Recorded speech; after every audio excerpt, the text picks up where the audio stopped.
Selamat pagi dokter dan selamat pagi teman-teman. Perkenalkan, nama saya Nika Desinta Bikismenti dengan NIM 2002612201.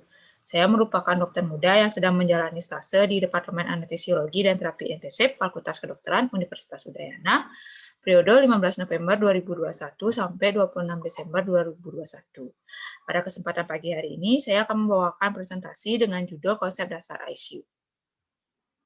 Jadi kita akan membahas yang pertama itu adalah definisi dari critical care medicine, di mana instalasi rawat intensif atau IRI atau yang disebut dengan ICU ini merupakan suatu bagian dari rumah sakit yang mandiri atau instalasi di bawah direktur pelayanan dengan staf khusus dan perlengkapan khusus yang ditujukan untuk observasi, perawatan, dan terapi pasien yang menderita penyakit cedera atau penyulit yang mengancam nyawa atau potensial yang mengancam nyawa dengan prognosis yang bersifat dubiah. ICU ini menyediakan kemampuan sarana, prasarana, serta peralatan khusus untuk menunjang fungsi vital dengan menggunakan keterampilan staf medis, perawat, dan staf lainnya yang berpengalaman dan pengelolaan keadaan tersebut. Selanjutnya, ruang lingkup pelayanan ICU. Yang pertama yaitu diagnosis dan penata laksana spesifik penyakit-penyakit akut yang mengancam nyawa dan dapat menimbulkan kematian. Kemudian yang kedua, memberi bantuan dan mengambil alih fungsi vital tubuh sekaligus melakukan tindakan yang segera diperlukan, berdaya guna dan berhasil guna untuk kelangsungan hidup. Yang ketiga yaitu pemantauan fungsi vital tubuh dan penelaksanaan terhadap komplikasi yang ditimbulkan oleh suatu penyakit. Kemudian yang terakhir yaitu memberikan bantuan psikologis pada pasien dan keluarga yang kehidupannya sangat tergantung pada obat, alat, dan mesin. Selanjutnya kemampuan minimal dari ICU, yaitu yang pertama ada resusitasi jantung paru, kemudian ada pengelolaan jalan napas termasuk intubasi trakeal dan penggunaan ventilator. Kemudian yang ketiga ada terapi oksigen, yang keempat ada pemantauan EKG terus-menerus, yang kelima ada pemasangan alat pacu jantung dalam keadaan gawat darurat.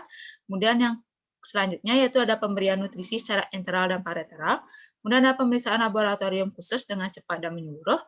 Kemudian ada juga pemakaian pompa infus atau seprit untuk terapi secara titrasi. Kemudian ada kemampuan melakukan teknik khusus sesuai dengan keadaan pasien. Dan yang terakhir yaitu memberikan bantuan fungsi vital dengan alat-alat portable seperti transportasi pasien gawat darurat.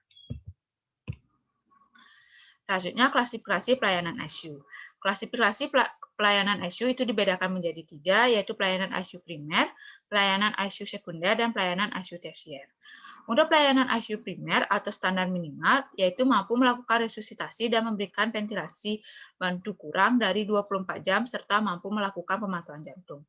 Sedangkan pelayanan ICU sekunder atau menengah, yaitu mampu memberikan ventilasi bantuan lebih lama dengan melakukan bantuan hidup lain tetapi tidak terlalu kompleks. Kemudian pelayanan ICU tersier atau tertinggi, yaitu mampu melakukan semua aspek perawatan atau terapi intensif. Selanjutnya, indikasi pasien masuk ICU. Jadi, indikasi pasien masuk ICU itu dibedakan menjadi 4. Yang pertama itu adalah pasien prioritas pertama, yang kedua pasien prioritas kedua, dan yang ketiga pasien prioritas ketiga, dan yang terakhir yaitu pasien prioritas keempat. Jadi untuk pasien prioritas pertama yaitu adalah pasien sakit kritis, kondisi tidak stabil yang memerlukan terapi intensif dengan bantuan alat ventilasi, pemantauan ketat, dan obat-obatan vasoaktif yang bersifat kontinu yang tidak bisa dilakukan di ruang inap lain. Misalnya pada pasien bedah kardiotoraks atau pasien dengan shock sepsis. Kemudian untuk pasien prioritas 1 ini umumnya tidak mempunyai batasan ditinjau dari terapi yang dapat diterimanya. Kemudian untuk pasien prioritas kedua, yaitu pasien yang memerlukan pelayanan pemantauan canggih dari ICU. Jenis pasien ini termasuk kategori beresiko sehingga memerlukan terapi intensif segera. Pemantauan intensif ini menggunakan metode tertentu seperti kateter arteri pulmonal pada penyakit dasar jantung, paru, atau ginjal akut dan berat atau yang telah mengalami pembedahan mayor. Pasien prioritas kedua tidak memiliki keterbatasan terapi yang didapat karena kondisi umumnya sewaktu-waktu masih dapat berubah. Sedangkan untuk pasien prioritas ketiga, yaitu pasien jenis ini memiliki sakit kritis dan tidak stabil, di mana status kesehatan sebelumnya, penyakit yang mendasarinya atau penyakit akutnya, baik masing-masing atau kombinasinya, sangat mengurangi kemungkinan kesembuhan dan atau mendapat manfaat dari terapi ICU. Contoh, penyakit keganasan metastasik disertai penyakit infeksi perikardial, perikardial atau sumbatan jalan napas, atau menderita penyakit jantung paru terminal disertai komplikasi penyakit akut berat. Pasien prioritas ketiga ini mungkin mendapat terapi intensif untuk mengatasi penyakit akut, tetapi usaha terapi mungkin tidak sampai melakukan intubasi dan RTP. Kemudian pasien prioritas keempat yaitu pasien yang secara umum tidak perlu masuk ke ICU, tidak banyak keuntungan dirawat ICU. Contohnya adalah bedah vaskuler perifer, hemodinamik stabil pada ketoasidosis diabetikum, gagal jantung ringan, kemudian pasien stase terminal dan irreversible, contohnya pada keganasan dengan metastasis yang disertai dengan multi organ failure. Selanjutnya, pasien yang tidak memiliki kriteria untuk masuk ICU. Yang pertama yaitu pasien yang telah dipastikan mengalami brain death atau dapat dimasukkan ke ICU bila mereka potensial donor organ, tetapi hanya untuk tujuan menunjang fungsi-fungsi organ sementara menunggu donasi organ. Kemudian yang kedua itu adalah pasien-pasien yang kompeten tetapi menolak terapi tunjangan hidup yang agresif dan hanya demi perawatan yang aman saja. Yang ketiga itu adalah pasien dalam keadaan vegetatif permanen. Dan yang keempat itu adalah pasien yang secara fisiologis stabil yang secara statistik risikonya rendah untuk memerlukan terapi ICU. Selanjutnya, manajemen pasien ICU secara umum. Jadi yang pertama itu adalah monitoring, yaitu 24 jam pada vital sign seperti EKG, SpO2, suhu, tekanan darah, kemudian ada CVV, gula darah, elektrolit, AGD, ventilator, cairan, dan daftar terapi. Kemudian yang kedua itu adalah nursing and paramedical care, yaitu ada seperti trachea section, prophylaxis stress ulcer, dan DPI. Kemudian ada perubahan posisi pasien, setiap 2 jam memandikan pasien, bowel care, support psikologis. Kemudian yang ketiga itu adalah akses vaskular untuk terapi cairan dan nutrisi. Yang keempat yaitu adalah kontrol infeksi atau infeksi silang dengan universal precaution-nya. Baik, secara umum terapi dasar pada ICU itu disebut dengan Fast-Hogg-Bin yang terdiri dari yang pertama yaitu terapi dasar ICU Fast-Hogg-Bin yang F yaitu adalah feeding. Feeding ini merupakan pemberian nutrisi segera mungkin yaitu 20 sampai 72 jam atau setelah hemodinamik stabil dalam rentang waktu tersebut. Jika pemberian makan oral tidak memungkinkan, nutrisi enteral lebih dipilih daripada nutrisi parenteral. Kemudian risiko klinis pasien dalam waktu 24 sampai 72 jam masuk ICU itu ada penurunan permeabilitas usus, berkurangnya aktivitas dan pelepasan sitokin inflamasi, kemudian ada endokteksemia, malnutrisi. Kemudian malnutrisi ini dapat mengakibatkan komplikasi dan memberikan penurunan kondisi pada pasien kritis. Selanjutnya pemberian nutrisi secara parenteral atau drip itu bertujuan untuk mencegah aspirasi yang menyebabkan pneumonia, di mana biasanya 5 sampai 6 kJ per kilogram per hari, yaitu asupan target yang dapat diterima dan dicapai. Tetapi pada pasien sepsis atau trauma dapat memerlukan energi hampir 2 kali lebih banyak selama fase akut. Selanjutnya untuk terapi ICU yang A atau analgesia,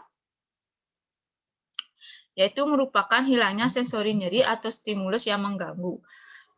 Umumnya pasien ICU memiliki rasa nyeri yang umumnya berasal dari penyakit yang sudah ada sebelumnya. Prosedur invasif seperti prosedur invasif, luka traumatik, perangkat monitoring invasif dan non-invasif, perawatan rutin, dan imobilitas yang berkepanjangan. Nyeri ini merupakan tanda vital pasien yang harus dipantau dan diuji. Jadi untuk analgesia sendiri untuk pengkajian nyerinya itu biasanya menggunakan BFS atau BPS yang dinilai dari detak jantung dan tekanan darah. Kemudian untuk monitoringnya itu dilihat apakah pasien ada nyeri, kemudian penyebab nyerinya dan tindakan pengurangan nyeri atau terapinya. Untuk terapi farmakologis biasanya diberikan SNID, kemudian diberikan acetaminophen dan opioid. Berikut merupakan contoh skor yang digunakan dalam menghitung analgesia. Yang pertama ada BPS, kemudian yang kedua ada Wong-Baker-Pace. Selanjutnya, terapi dasar ICU yang ketiga yaitu sedation atau S.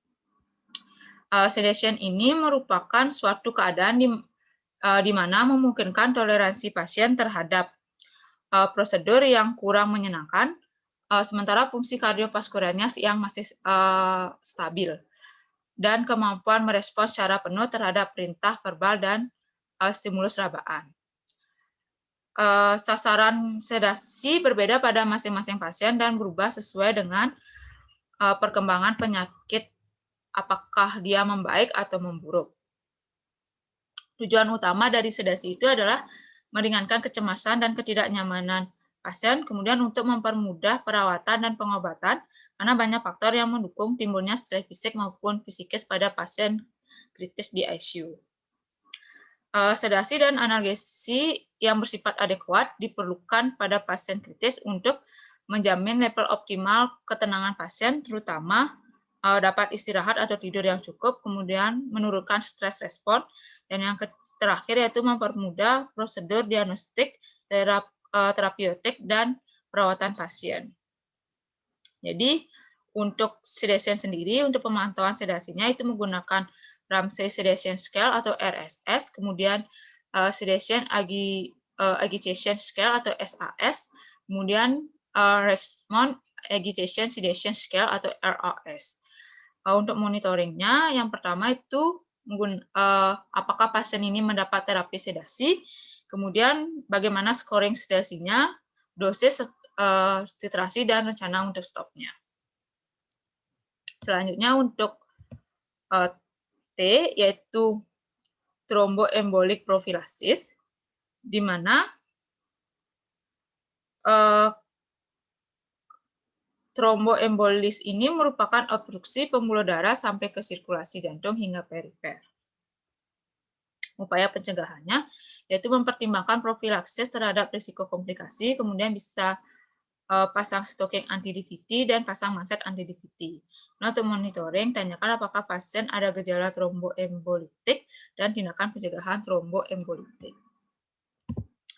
Beberapa kasus kematian dan mobilitas itu biasanya disebabkan oleh tromboembolis, di mana terjadinya obstruksi pembuluh darah sampai sirkulasi jantung hingga perifer.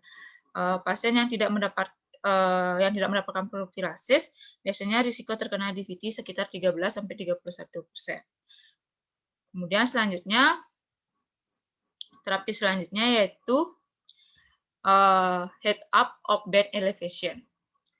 Jadi untuk head up of bed elevation ini, dalam beberapa penelitian menunjukkan pemberian posisi kepala dengan menaikkan tempat tidur hand up pada posisi 45 derajat dapat mengurangi kejadian reflux gastroesophageal pada pasien dengan ventilasi mekanik, dan satu studi acak yang terkontrol menunjukkan penurunan angka pneumonia nasocomenial ketika pasien dirawat semi-recumbent. Jadi untuk monitoringnya, kita bisa tanyakan apakah pasien dilakukan head up, kemudian klinis pasien selama head up, dan tanda-tanda adanya pneumonia atau tidak. Selanjutnya yaitu stress ulcer prevention. Jadi untuk pencegahan dari stres ulkus ini sangat penting, terutama untuk pasien yang berisiko pendarahan gas.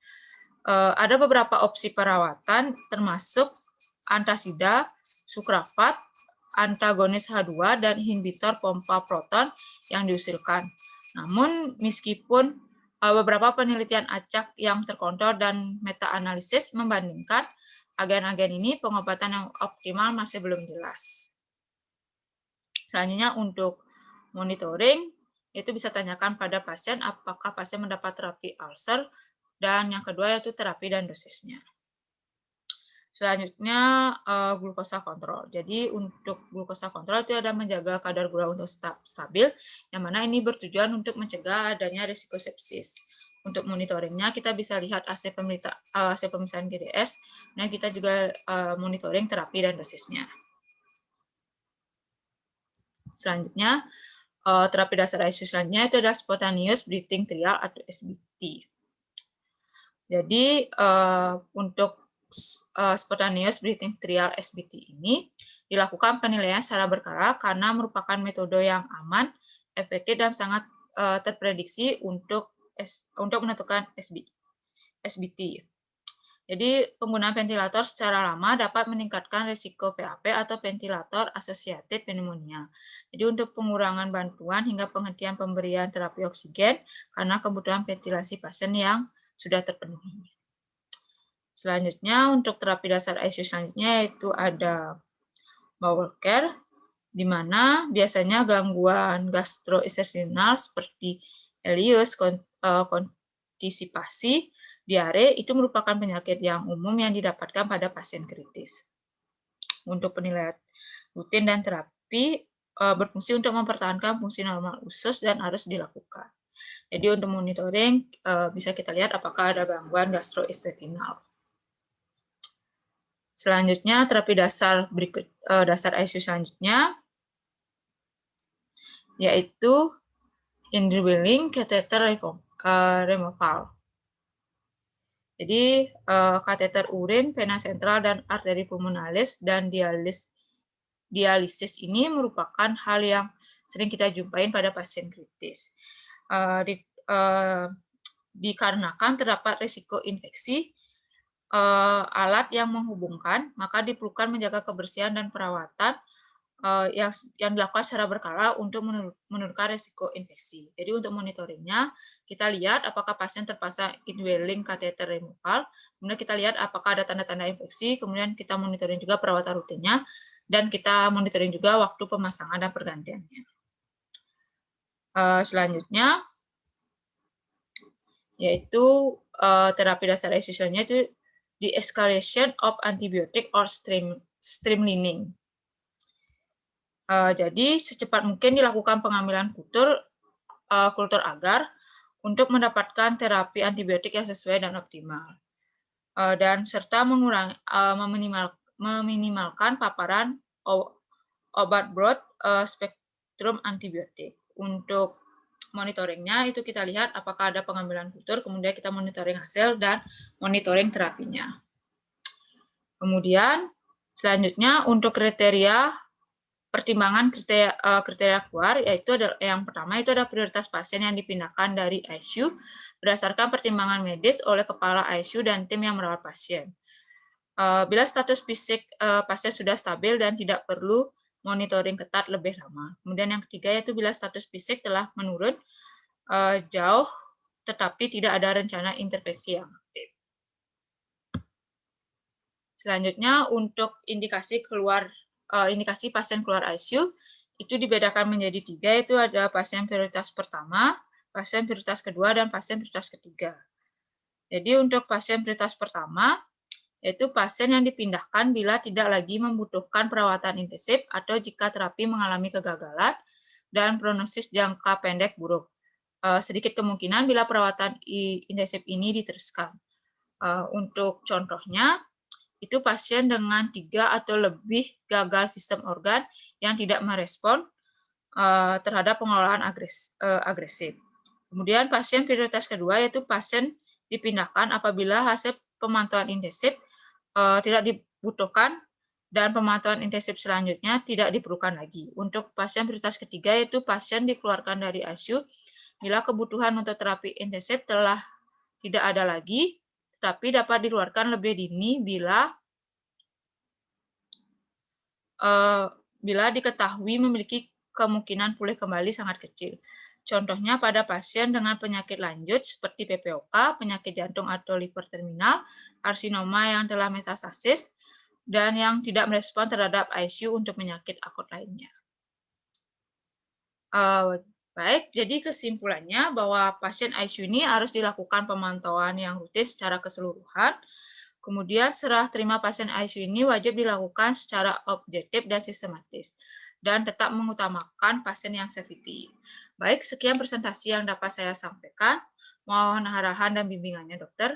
Akhir kata saya ucapkan terima kasih.